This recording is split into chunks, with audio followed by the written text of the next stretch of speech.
The following is one of a four-part series.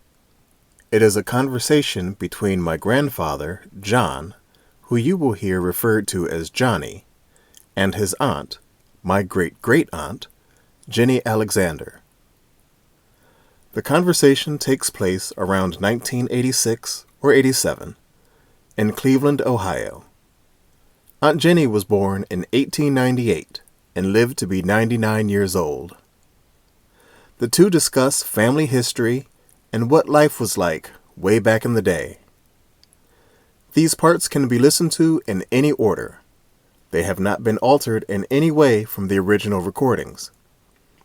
If the episode ends in the middle of a thought, that's just how it was recorded, and there is nothing to be done about it.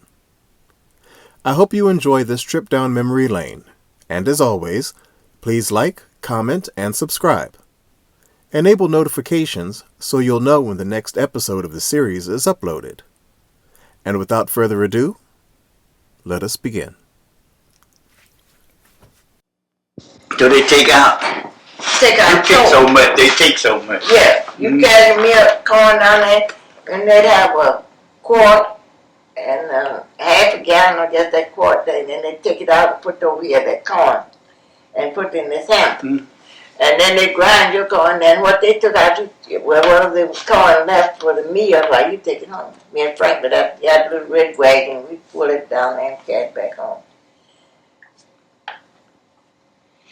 Oh, that's something. Yeah, everything. Nothing was no machine. The only machine they had was foot pedal, pattern, sewing. The other with washboard, battering stick, wash pot. Make your own soap. Yeah, go down there, make this big old wash pot with 3 legs to it. Mm-hmm. And when you kill a hog, you have to fill that pot full of and have it boiling around and scald the hog, and then take a piece of whole, when they go out and scrape them, clean it. Last hog we had, I killed him. Grandpa said, Dink, you got to kill that hog in the morning. Yeah. Dink, you got to kill that hog in the morning. Oh, I thought I could just do what Pa told me to do. I just couldn't do that.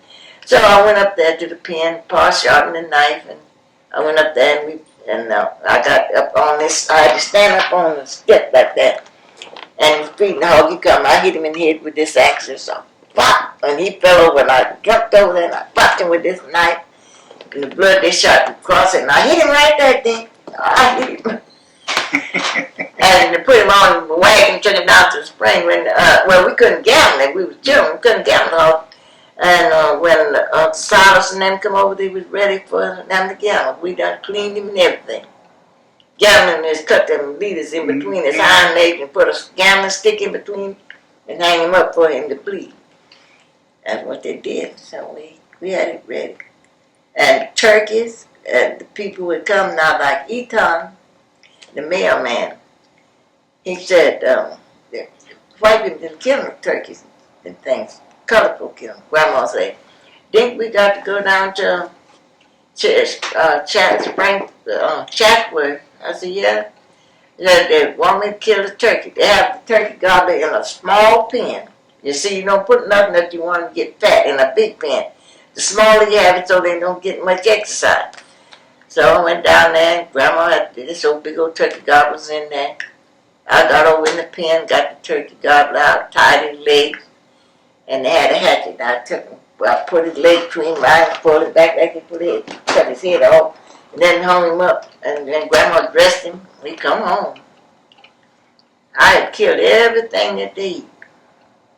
Turkey, big old turkey gobbler. Mm-hmm. And a pig, if you want him to get fat, they get real fat. They can't walk. They just roll around. Put them in a small pen. Everything you want to get fat, you put them in a small pen so they don't get too much exercise to work the fat off.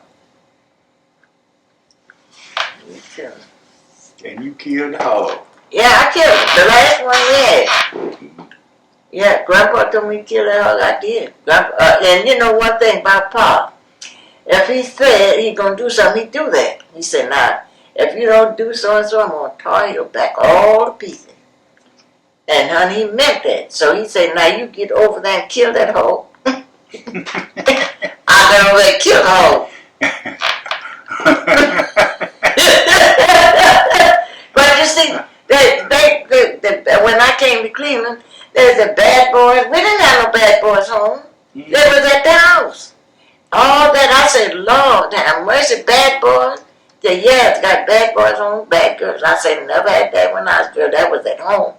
Because if they told you to do something you didn't do it, you know you had to stand the consequence. And one time, Grandpa bought him chairs. Mammy Jane, I seen Mammy Jane Stafford coming down the road, and her father made whiskey in a coffee pot. And they always, revenue men would come through there looking for whiskey. Oh man, gosh, he just make it. I said, no, I ain't going to Stafford. I said, I'm not going to let Mammy Jane sit in my chair today. Grandpa had bought it. And you know what I did? I took that little chair and held it on my set and went round the house and took another chair and pulled it with my foot. Grandma said, Janie, I'm going to whoop you if God spared me. You whooped then. I still didn't pay nothing. When Miss Stafford named this, Grandma went out and got her a peach tree, twisted my little dress, honey, and tore me up. But I don't know. I don't know why to this day, why I wouldn't let that girl sit in that chair. And I know that's going to get a whooping. What she tell you? If God spares. Then Grandma said, if God spares me, I'm going to whoop you. Now you can whoop then, because God going to spare you. Get out. Go out there and get her a switch, and honey, she would tear you up. She tore me up. Grandpa said, I'm going to tie you up. And we children know you're going to do that. We didn't do nothing that day. And Grandpa didn't have no gambling, and the boys no dancing and nothing on his place. So one night, me and Frank was down to the spring, and we had heard him sing. Oh, what was that song now? Where's my rock? Shoe my stocking. Well, down there's a pattern going on. Grandpa, we didn't know we was breaking so much sand. Grandpa was up on the hill looking at us. He said, I guess y'all have danced enough. Like the skin. We got that burning in that water. When Mama come home that night, he said, well, I Carrie said, we got dancing people around here. She said, who's that? Frank and Jenny was having a party down to the spring today. We didn't do that no more. Because Grandpa didn't have no dancing and nothing around his place and no card playing. Mm-hmm. And the young people, young men, they did not tear around there because Grandpa didn't have it. So me and Frank didn't do that no more. Guess not. we was having us a ball down there. And then no Paul was up on the hill looking down at us. Mm-hmm. We ain't looked up. Oh, Lord, there's a pattern and dancing. Oh, we're just cutting up. And you know one thing? I've never seen a square dance till I saw it out here at the mall. Mm-hmm. Now, when they have cotton picking, you know, that they want to clean up like the big field over there, they would have a cotton picking. Everybody was invited. They'd cook a big dinner, and that night they'd have a dance. Mama would wait just as good till their fiddlers would come in and they'd get their banjo and they'd get to playing the fiddle and they'd take the bed down, you know, and have this big country room for the dance. I never get to see nothing. Mama would always take us home before just when the dance was started. And I never saw one till I had great grandchildren. And they had a dance out there at the mall out there of Miles. Mm-hmm. And I sit down there one night and Kevin said, come on, Grandma. I said, well, you go ahead, y'all. I'll be sitting right here when you get through. I was watching, and man was calling sets, and they was really cutting up. I said, no, I had never, and they say you from the country, you could see, but Mama didn't let us stay. We didn't see no dance. And them fiddling and things, honey, they would be calling sets, and folks would be cutting up. But I didn't see it. Mm-hmm. Get your hand, pick you out of there. Yes, Mama said, come on, let's go. And it would be dark, you know, they pick cotton all day. Now they have this cotton picking, they call it cotton picking. And then they would have a quilting bee. Everybody go and everybody be working on this quilt, you know. But now everybody was through with their crops. They would go, he was behind with his. He'd have this big cotton picking. They'd cook a big dinner and take the beds down, set them in the corner. And the fellas would come with the fiddles and the drums, and no drums, the fiddles and the banjo. And they were getting the tune up, they're getting ready to play. We children had to go home. We saw nothing like that. And I said, I hope Mama B forgot about it again. Then let us see this dancing shit. We didn't see nothing. And I never seen because I had great grandchildren. John, that's the truth. You go and pick cotton all day. Everybody would be and have the wagon out there and loading it up. And then other people would be there. That's picking cotton. Now that's the cotton picking. And then they'd have this big dinner. And they'd be cooking everything. You know, they had everything they'd cook. They'd be green beans and everything. And then they'd have this big dance at night. But now that's all of it. And the men got drunk and said, yeah, that's Christmas. Mm-hmm. And they didn't know about it. And now they did not have nobody go to the church drunk. And they couldn't go. The church was up on the hill and the well down here. And they called it Big Road. Then the highway was down there. They couldn't get no further than that highway with no drinks. And if they got past that up on the church ground, you was in jail. Then they respected the church. Mm-hmm. Nobody got drunk. They only get drunk once a year. That's Christmas. Mm-hmm. They didn't drink like they do now. Mm-hmm. And they did not drink till they were 21. When the man was 21, you could take him a drink. But under that, no drinks. And they didn't sell whiskey like they do now, but the bottle was in half a gallons and gallons. They send to Chattanooga, Tennessee, and order whiskey, like to go to the L&N over that railroad track and get it. They'd get a half a gallon of whiskey, and they would have them bootleggers. Now, man, Gossett, Stafford, where they tried to catch him, he would take and make whiskey in I don't know how he made it, in a coffee pot, they get a big old coffee pot, and he'd be out of the woods and make whiskey. The revenue men would come through, they were dressed up like highway patrol, khaki suits on. They called them revenue men. They come through there looking for whiskey. There was a lot of them making whiskey. They'd catch him, some of them they didn't. And he wouldn't work for nobody. It's ready whiskey sold it.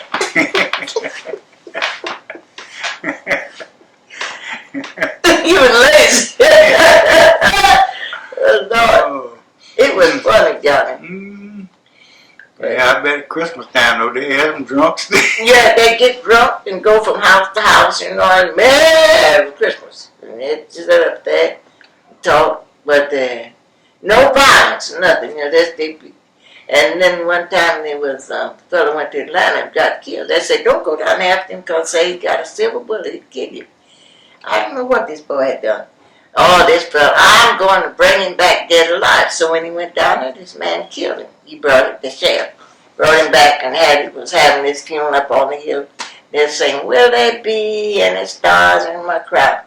You couldn't let that grandma niece's husband was driving down the road. He said, no, not today.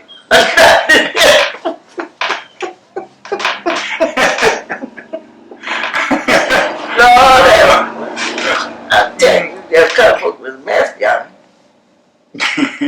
No, not today. No, not the damn well. No, not the damn well. He's driving off. Wait. Oh. Lord have mercy. That was Grandma's niece's son. Mm-hmm. Yeah, got a silver bullet. Yeah, that's what they said. Oh, they got I don't know what kind of bullet that was. They said, don't go down there to Atlanta and get him. He had went across the country. He was going, this young chap, he was so bad. He was going down there and bring him back dead or alive. And they brought him back dead. And they buried him. I don't know. I've never seen a silver bullet. I don't know how it was. Well, they say silver bullets, so you kill anything with silver bullets. Yeah. That's what they used to say. Yeah. Well, they said he had a silver bullet down there. Don't go down there because they kill you. They went on in the hospital. He come back dead. Well, that was something. Yeah, it was. Now, that was, they had two cemeteries. That was up on the hill. And this other one, that was going to Chatsworth. The other one was going across kind of Spring Place. That was the county receipt. Spring Place, Georgia. They didn't have nothing on there. The taxes, and everything. Just, then I'm telling you, you see it in the movie. That's just the way it was. If you seen the country doctor, haven't you? That's just the way it looked. It's, yeah, myself. Yeah, I guess they had people had to know a lot though, because you would be real sick, and then you had to wait for that doctor to hit his horse and buggy. Yeah, that's right. He might be a long way away, so They could get that. They get on the horse and go get the doctor. Mm-hmm. And there was raspberries. That's what they was. Mm-hmm. We had yellow raspberries. They go get Dr. Fudd. And he come with, me and Frank weighed the branch and got sick. Frank had typhoid fever and I had intimate fever. They gave me it, so one day I got up and Frank's joints was sitting out like I don't know what. They told Grandma, see, they use more weeds than roots. This lady said, "Hey, Mariah said, we'll come over and I'll go get some barefoot." And that's a weed that got a white blossom and it's got the roots on it is like a bass foot. And she said, Frank couldn't walk. So she said, wash these legs down in this barefoot. Well, they put in the pot and boiled it and got these roots. They were gone there all day over there in the woods hunting barefoot. They come back and boil these roots and wash Frank's legs, and Frank got so he could walk. Now that seems silly. Mm-hmm. Call it barefoot. And I used to know a lot of weed, but I done forgot them. I've been away so long. Every weed was out there was good for something. And they take this and there's grass, just like this grass out here. It's got a yellow root. And you put it in water and drink. That was good for fever. Just like, go out there and pull up one grass. Mm-hmm. It's got them white. It's got white. Mm-hmm. Now another grass has got a yellow, just real yellow, deep yellow. You pull that grass up, cut the top off, rinse it off, and put it in some water, and it's bitter. And that's good for fever. Well, now, I don't know, I ain't seen none here. Mm-hmm. That's in the country. We had that yellow grass root. Go out there, and Grandma said, go get me some yellow root grass. We go out there, and we know it was growing with the other grass. You pull it up, and the roots are just deep yellow. I imagine that somebody was smart enough to get that and dry it and use it, Mm-hmm. all them things. We used to go out there and get all of that. And then now, there was picker pears. They call it picker pears. Like they call them, what's it called in the desert? Them leaves with thorns on them. Cactus. Well, Grandma had some picker pears in the yard, then the leaves are real wide, jam, and in the center was a cup, rolled with, and it had them thorns around it. Now you know what that cup was for? They cut that cup off and take the pulp out, and you would eat it, and that would pass gallstone. They'd come over there and say, Mariah, say, so-and-so got gallstone. Grandma go out there in the garden and cut it. We call it picker pears, but they call it cactus. It was wide leaves, and in the center was a little cup, would grow up like a cup. And they cut this cup off and and peel it, and they'd eat it, and they say, oh, Mariah, they passed them stones. Mm-hmm. Now, they have to operate on it. Now, that was when I was a girl. Mm-hmm. Now, they call it cactus. Well, they call it picker pears when we was there. And they come get that and pass gallstone. Mm-hmm. Now, them picker pears, I'd like to, if I get over there, maybe I could find some. It's got its wide leaves, and in the center, this cup grows. There's a little cup grows up about that high. And they take that and cut it off, peel it with them thorns off of it, and eat the pup. And 2 days they pass them. They call them chambers, you know. Hear them rocks falling in there. There wasn't no operation for no gallstone. They pass them with this pick-a-pad. Now you know that you hear tales about, oh, that's just funny, that's a fairy tale, but that was true. They didn't operate on nobody. They have to take them to Atlanta or Chattanooga to get the surgery, but they didn't go. Get the pick-a-pad, pass the gallstones, and he go get the bark, red oak bark. I forgot now what it was good for. To go to the tree and get this red oak bark and make the tea of that. Well, we had all that in the country. I know one time Uncle John gave me some hawthorn tea for cold. Yeah, you got to get the hawthorn, brown, burn them, and make a tea. But now, you know what? Well, I was harking and barking. I remember he woke me up.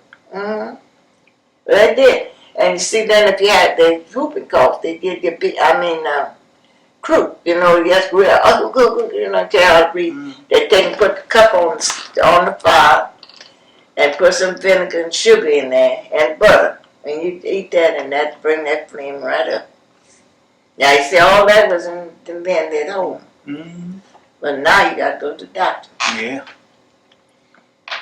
Go to a specialist. Yeah.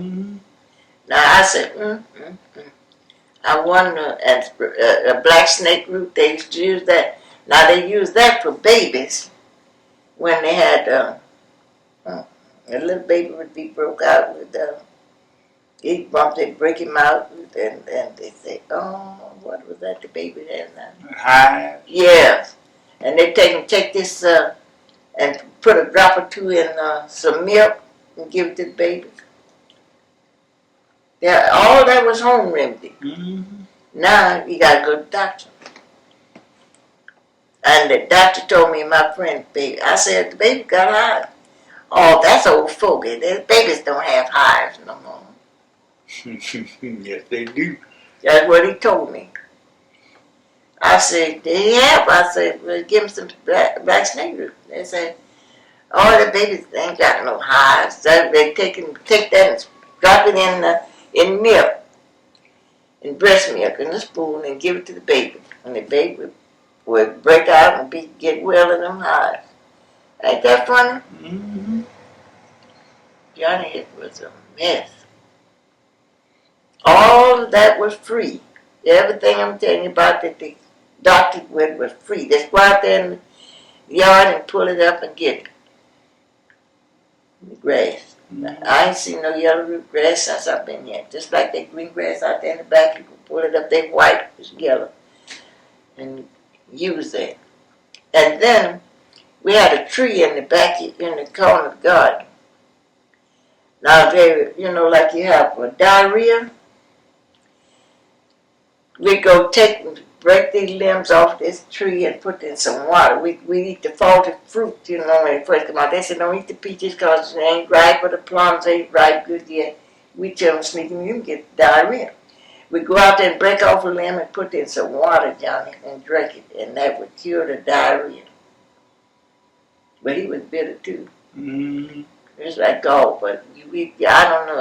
I just often wonder, is that trees still there? I'd have to get there and stand and think for a long time where I know which one to use. I know I can visualize now what it was in the corner of the garden near the pear tree. And this bush grew. Now we didn't have no peptodism or nothing like that. That was our peptodism. And this tree. It was just green little bush growing over there, and go out and break it, take it, and that was cured diarrhea. Yeah, that's amazing, too. That's true, Johnny. I told Grandma had all this in raspberries on this corner of the garden, and that corner of the garden with this tree. I forgot the name of the tree, but you go break them limbs off, break off a little twig, and you couldn't put much in there because it's bitter like dog. You put in a glass of water and drink it, and that cured diarrhea. And just like I told you about the picker pads, Grandma had about a line from that window up here to this chair, and there were great big wide leaves with all them thorns in it, and this cup sitting up in the center. Hey, Mariah, so-and-so got gallstone. Well, now that seems strange. They'll cut this thing off, and they'd eat it and pass them rocks. Mm-hmm. Nobody was operating off gallstone. Yeah, what do you think of that, John? That's just amazing. That's true. That's the proof of I told you. Grandma would go out in the garden and get that stuff. And I guess being midwife, though, she had to know a lot about herbs and stuff too. she did. And she'd take linen cloths. That's what she used all the time. And they didn't burn them; they would bear them. If they take your wrap of soda, they take the rags and you have to bear them. They wouldn't burn them without them. Mm-hmm. I don't know what that was for, but that's what the prerogative. Mm-hmm. But no operation. Only way they would be, and then doctor would set your leg and your arm yourself, put splinter, put a board on it. But now they didn't have no cast, they put boards on there. Mm-hmm. You hear the dog snoring?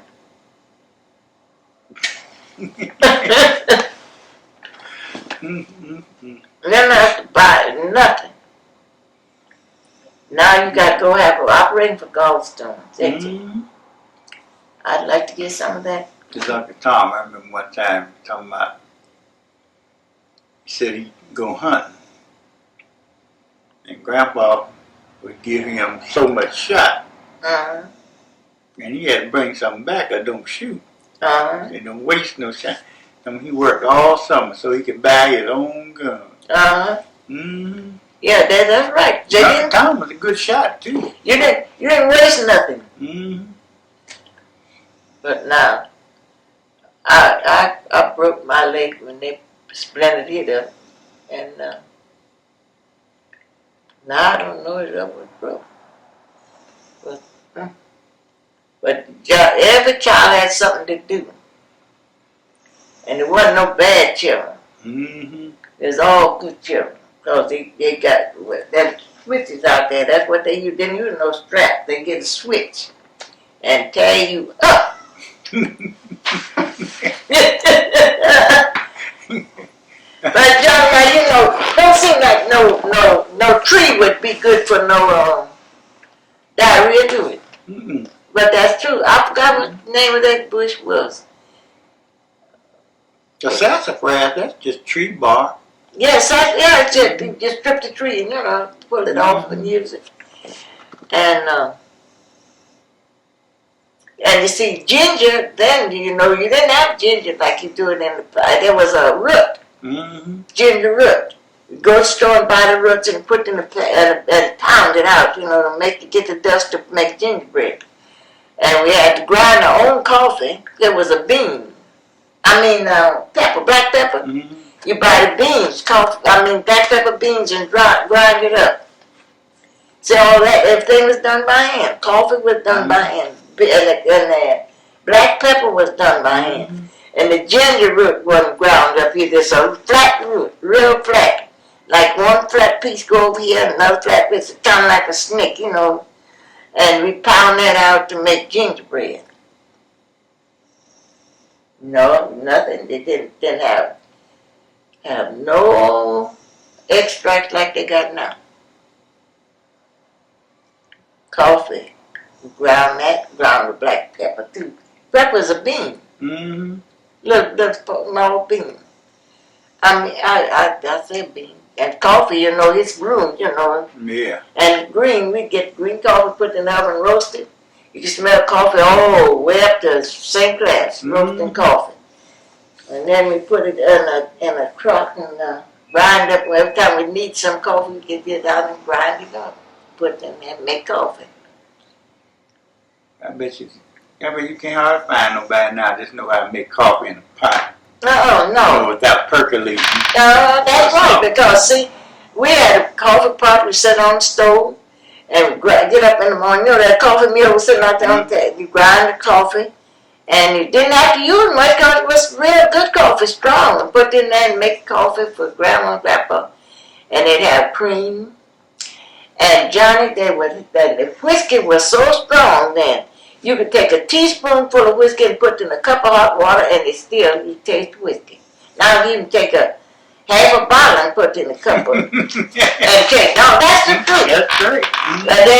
They call it a hot toddy. Mm-hmm. They get up and take a teaspoonful of whiskey and put it in a cup of hot water, and that was you could taste the whiskey in this hot water, hot toddy. Mm-hmm. Now what can you do? None. I don't think they know what hot toddies are anymore. No, they don't. No, if you're going to make a hot toddy, you got to take all the bottles and put in there so you can have the taste of the whiskey. Mm-hmm. Oh, I'm telling you, Johnny, it was something. All of that growed on Grandpa's land. And then when Grandpa died, Uncle Tom was going down in the cellar. And me and Frank had a playhouse and everything. And I was wanting to move to the city till time come. We couldn't take no grapevine. We couldn't take nothing with us but just our clothes. And all that stuff was left there. And I said, now, Uncle Tom went down there and messed up. I said, now, I'll never fuss over no ground, Johnny, because you can't take nothing but that spoonful of dirt away from it. Now, that dirt's still down there, and them trees still growing on the property. And we had a peach orchard. Now, Alberta's and Crosby, that was the largest peach they had. And if you work for some people, they give you some peaches. You take the seeds and save them, and then you set them out in the garden. When they sprout come up, you set them out. When Grandpa died, he had 2 rows of Crosby's, 2 rows of Alberta's. And the third year, they bear fruit, you know, and them trees be hanging with great big peaches like that. Now, that's the way they Did Uncle Tom, did he sell the property? Yeah, messed up the money. Run around drinking. I don't think nobody got nothing out of it but him. He was the mastermind. Mm-hmm. And every time, and he used to make me so mad I didn't know what to do. He'd come down there and he'd tell lies on his wife. Annie wouldn't let me do this. Annie wouldn't let me do that. And I'm talking just telling lies, run around at women, giving women money, telling lies on his wife. And we children thought that was so till we got up and learned better. I'm telling you, it was a mess. Because I know Grandma used to take his money when he used to get this little check from Ohio. Mm-hmm. And she used to take it, keep him throwing it away on